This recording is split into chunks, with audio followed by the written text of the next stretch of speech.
যে বাকি কটা অ্যাপ্রোপ্রিয়েট প্রিপোজিশন ছিল সেই কটা আজকে শেষ করে দিচ্ছি। এরপরে আমরা অ্যাপ্রোপ্রিয়েট প্রিপোজিশন কয়েকদিন বন্ধ রেখে শুরু করব কিছু প্রিপোজিশনাল ফ্রেজ, সবগুলোই অল্প অল্প করে শিখে নিতে হবে। ওকে, লেট আস স্টার্ট নাও। ধরো প্রথমে যদি বলি রেমেডি ফর,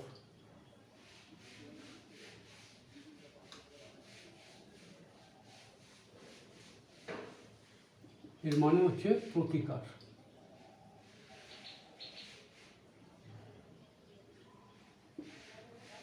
প্রতিকার। আবার যদি বলি রেমেডি অফ,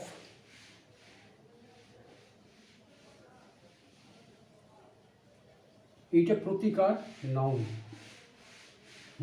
আর যদি রেমেডি অফ বলি তাহলে এর মানে হচ্ছে প্রতিকার করা।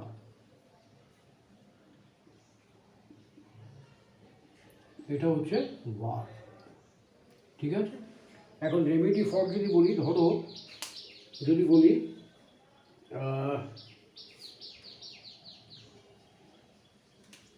তোমার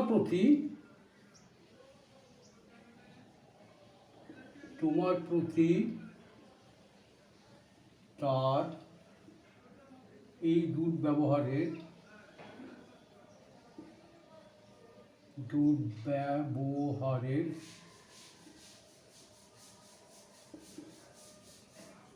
কোনো প্রতিকার কথা কি তুমি ভাবছো?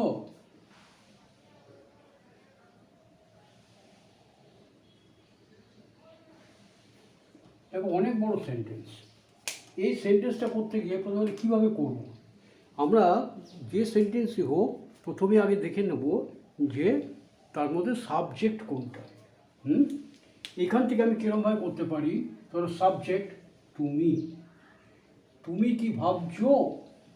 Are you thinking?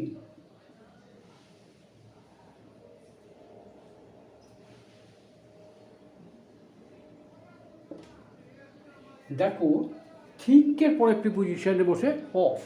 R you thinking of, কি ভাবছো? হোয়াট, কি ভাবছো? Any remedy. Are you thinking of any remedy?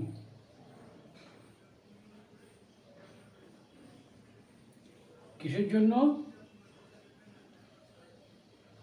For his misbehaviour.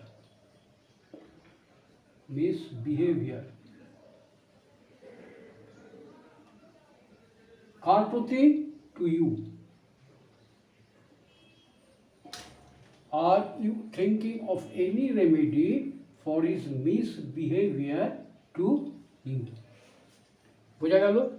দেখো ওই যে তোমাদের ওয়ার্ড অর্ডার বলেছিলাম, এইখানে দেখো এটা হচ্ছে হু, তারপরে এসছে ভার্ব, এই যে থিঙ্কিং ভার্ব,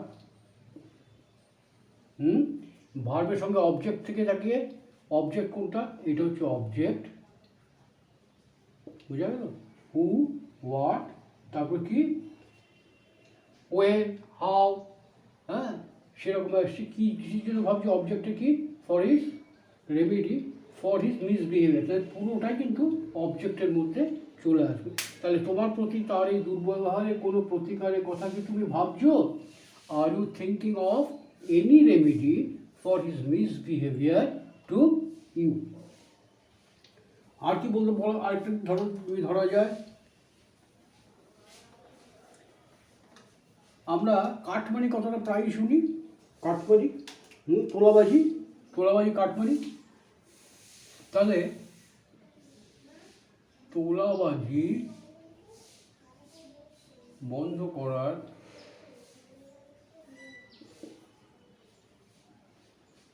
কোনো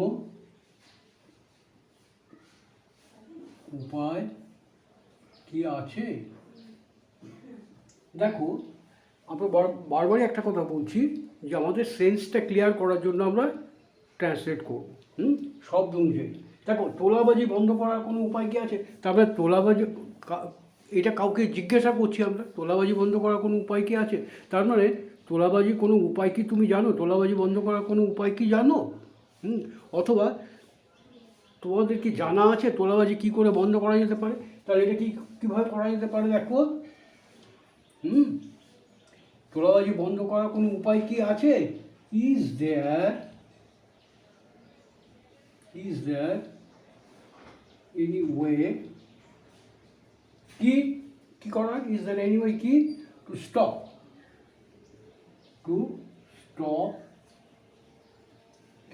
কি বন্ধ করবে? তোলাবাজি, cut money system.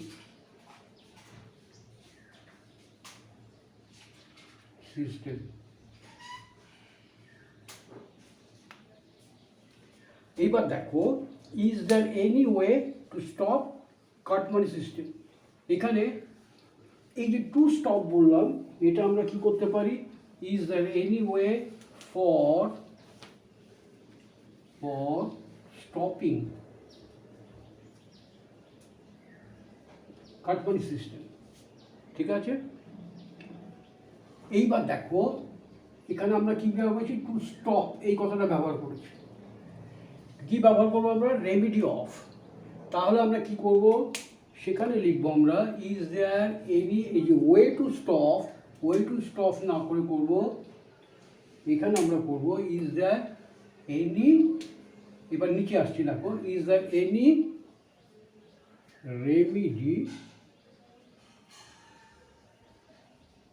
Remedy of stopping. তাহলে আমরা কী করবো? Is there any way of, is there any remedy, এটা বাদ দিয়ে এটুকু বাদ চলে যাবে, এইটা বাদ চলে যাবে। Is there any way, is there any remedy of stopping cut money system. বোঝা গেল? এবার আরেকটা সেন্টেন্স যদি ধরি, প্রতিকার করা এরকম রেমিডি অফে যদি ব্যবহার করি, তাহলে দেখো একটা সেন্টেন্স বলতে পারি,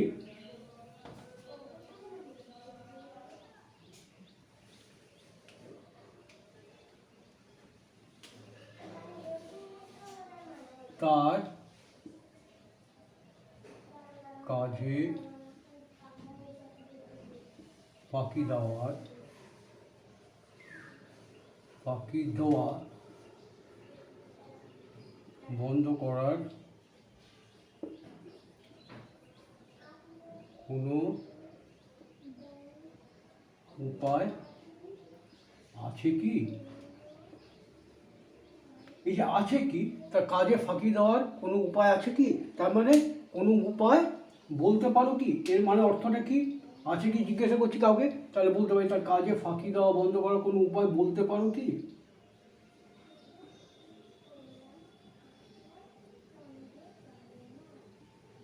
একই রকম ধরনের ইংরেজি হবে।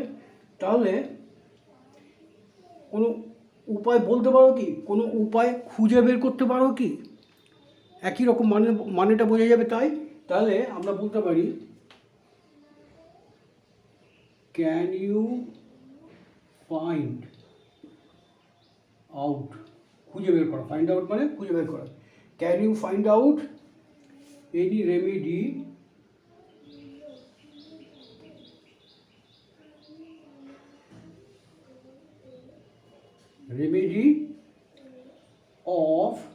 অফ দিলে পরে ভাবটা জিরান্ট করতে হবে। Can you find out an remedy of stopping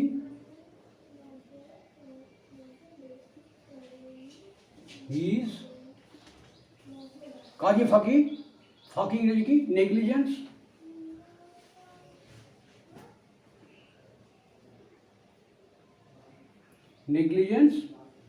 two duty. এখানে দেখো can you find out any remedy of stopping his negligence to duty, negligence to ডিউটিসও করতে পারো, ঠিক আছে, কিন্তু আমরা কি ব্যবহার করেছি এখানে? রেমেডি অফ স্টপিং হিজ, এইটাকে অন্যরকমভাবে আমরা করতে পারি। ক্যান ইউ সাজেস্ট, এখানে করতে পারো এই যে can you find out, can you suggest বাতলানো, বলতে পারো কি can you suggest any remedy of stopping is negligence to duty.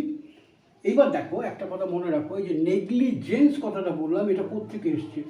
Neglect থেকে এসছে। নেগলেক্ট এর মানে হচ্ছে অবহেলা করা।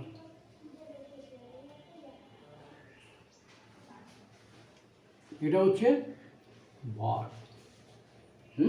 আর নেগলিজেন্স, এটা কি? নেগলিজেন্সটা হচ্ছে তোমার নাউন। বুঝা গেল? আর যদি এটাকে অ্যাডজেক্টিভ করি তাহলে হবে নেগলেক্টফুল। নেগলেক্টফুল। দেখো তোমাদের পরীক্ষায় কিন্তু একটা সেন্টেন্স দিয়ে, ধরো এই সেন্টেন্সটা দিল, দিয়ে তোমাকে বললো যে ইউজ নাউন ফর্ম, তখন তোমাকে নেগলেক্ট কথাটা ইউজ করে এই সেন্টেন্সটাকে অন্যরকমভাবে করতে হবে। এগুলো শেখাবো, কিন্তু তার আগে জেনে নাও যে নাউন, ভার্ব, অ্যাডজেক্টিভ কীভাবে, মানে এগুলো ফর্মগুলো কীরকম হয়, এগুলো একটু একটু করে শিখে নাও। পরে এগুলো তোমাদের ট্রান্সফরমেশন অফ সেন্টেন্স তোমাদের বলবো, ঠিক আছে? তাহলে এটা বোঝা গেল। এইবার দেখো আরেকটা সেন্টেন্স দেখা যাক, আরেকটা অ্যাপ্রোপ্রিয়েট প্রিপোজিশন দেখা যাক। আচ্ছা, এখানে একটা কথা বলে রাখি, দেখো নেগলেক্টফুল কথাটা আমি লিখেছিলাম, নেগলেক্টফুল, নেগলেক্টফুল। ফুল বানান কি? FU double L। নেগলেক্টের সঙ্গে ফুল যোগ করেছে, এটাকে বলে, পেছনে যেটাকে যোগ করা হয় এটাকে বলে সাফিক্স। আর আগে যদি কিছু যোগ করা হয়, যেমন নন নেগলিজেন্স, নন নেগলি, এটা একসঙ্গে হবে, নন নেগলিজেন্স, নেগলিজেন্স। যে আগে যেটা যোগ করেছি এটাকে বলা হয় প্রেফিক্স, ঠিক আছে? এইবার দেখো যে কথাটা বলতে চাইছিলাম, যখনই এই ফুল কথাটা আমরা কোনো সাফিক্স হিসেবে ব্যবহার করব তখন একটা এল কেটে যাবে। সবসময় এটা মনে রাখতে হবে, কখনোই কিন্তু ফুলের দুটো এল ব্যবহার করব না, ঠিক আছে? এটা মনে করে রেখে দাও। এটা প্রায়শই কিন্তু তোমাদের ভুল হয়ে যাবে। এবার দেখা যাক আরেকটা শব্দ, রিপেন্টেন্স। রিপেন্টেন্স কথা অর্থ কি? অনুশোচনা। REPENTANCE, repentance.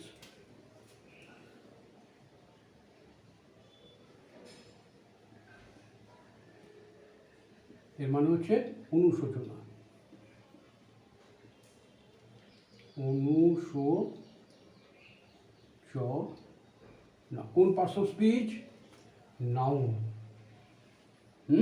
এর ভার্ব ফর্ম কি হয়? রিপেন্ট।